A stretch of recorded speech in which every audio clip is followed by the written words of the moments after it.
네, 안녕하십니까. 안전보건부 노윤혜과장입니다.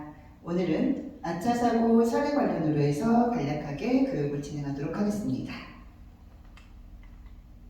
자, 아차사고란 사고가 날 뻔했지만 사고로 이어지지 않은 것을 말합니다. 하지만 다양한 아차사고의 원인을 방치했다가 큰 사고로 이어지는 경우가 많기 때문에 확인되는 경우들은 즉각적인 조치를 취해 주시는 게 좋습니다.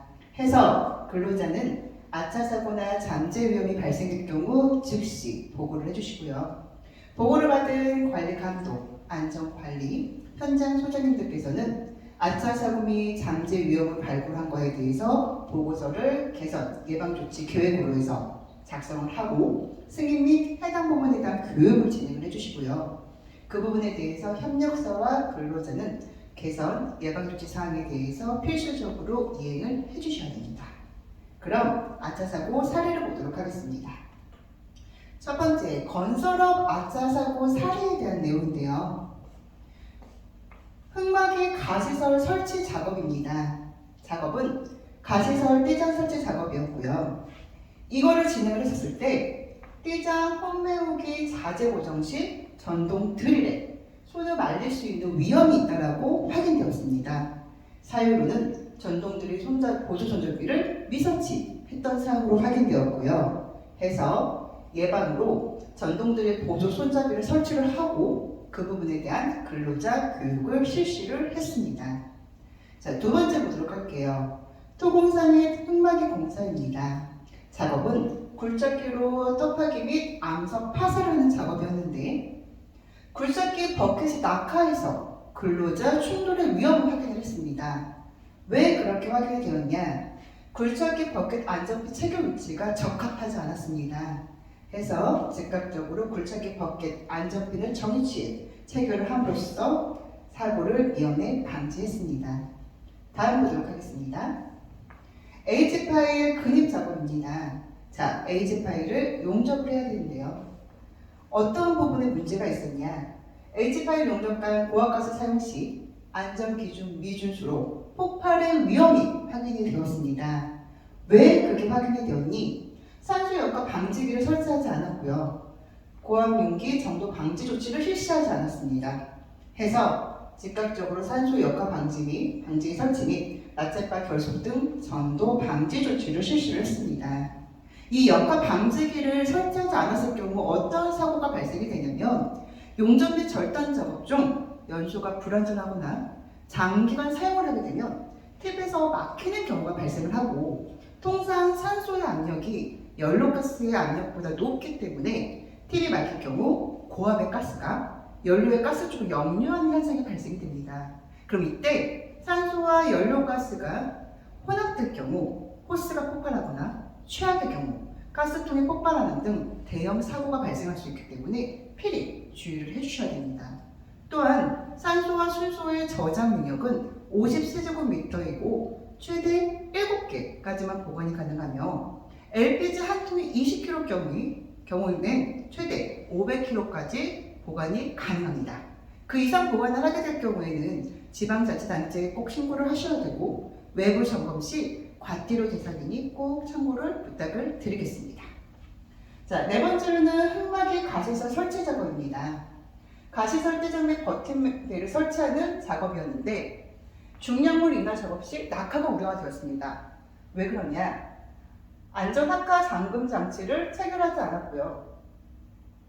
이 부분으로 인해서 안전학과 잠금 장치 체결 실시 및 관리 감독자 안전 대책 이행을 확인을 했습니다. 자, 다음으로는 저희 당사 현장 아차사고 사례를 보도록 할게요. 저희가 점검을 진행을 하면서 부족한 부분들에 대해서 즉각적인 시행을 했던 부분들입니다.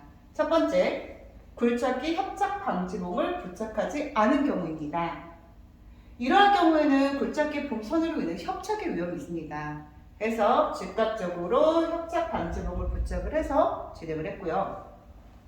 두 번째로는 지중 매놀 내부 환기가 미흡한 부분을 확인했습니다. 이러할 경우에는 산소 부족 및 유독가스 질식으로 인해서 사고가 발생될 수 있기 때문에 즉각적으로 환풍기 설치 및 산소, 유해가스 농도를 측정을 하고 작업에 투입되게 됐습니다.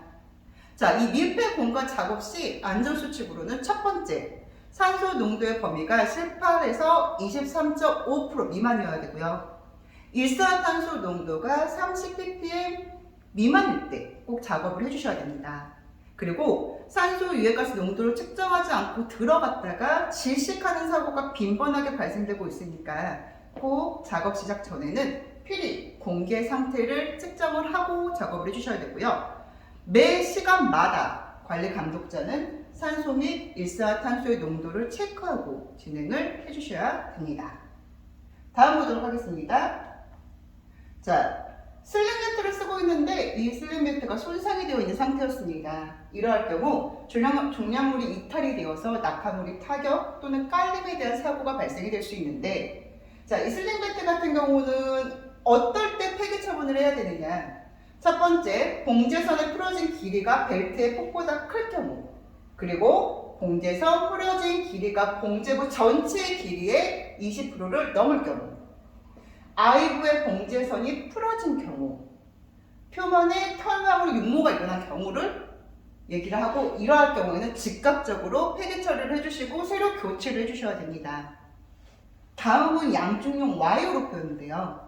저희가 확인했었을 때 소선이 이탈이 된 것을 확인을 해서 즉각적인 교체를 요청을 했습니다. 자, 그러면 양중용 와이어 로프 같은 경우는 어떨 때 상태를 확인을 해야 되느냐? 금지해야 되는 거, 이음매가 있는 경우에, 또는 와이어 로프의 한 가닥에서 소선의 수가 10% 이상 절단되었을 경우, 그리고 지름의 감소가 공칭 지름의 7%를 초과하는 경우, 꼬인 것과 심하게 변형 또는 부식된 것. 자, 사진을 잠깐 볼게요. 이탈하거나 압착이 되고 붉어짐이 있고 함몰이 되거나 이탈이 되고 너무 많이 꼬여져 있거나 풀어져 있거나 마모되고 부식되고 단선이 되어 있는 경우들 같은 경우가 확인되었다면 즉각적으로 폐기를 하시고 새로 교체하여 사용을 부탁을 드리겠습니다. 자, 여기까지 아차사고 사례에 대해서 간략하게 교육을 진행을 해드렸는데요. 저희가 1월 2일 날 시무식을 진행을 하면서 법적 의무 교육도 같이 진행을 할 예정입니다. 올해는 지금 외부 강사를 초빙을 해서 진행을 했던 거 내년부터 제가 진행을 할 거고요. 법적 의무 교육의 경우는 사업주와 근로자 모두 필수적으로 교육을 이수해야 되는 사항이기 때문에 현장의 근로자분들도 많은 참석 꼭 부탁드리겠습니다. 감사합니다. 노윤의 과장이었습니다.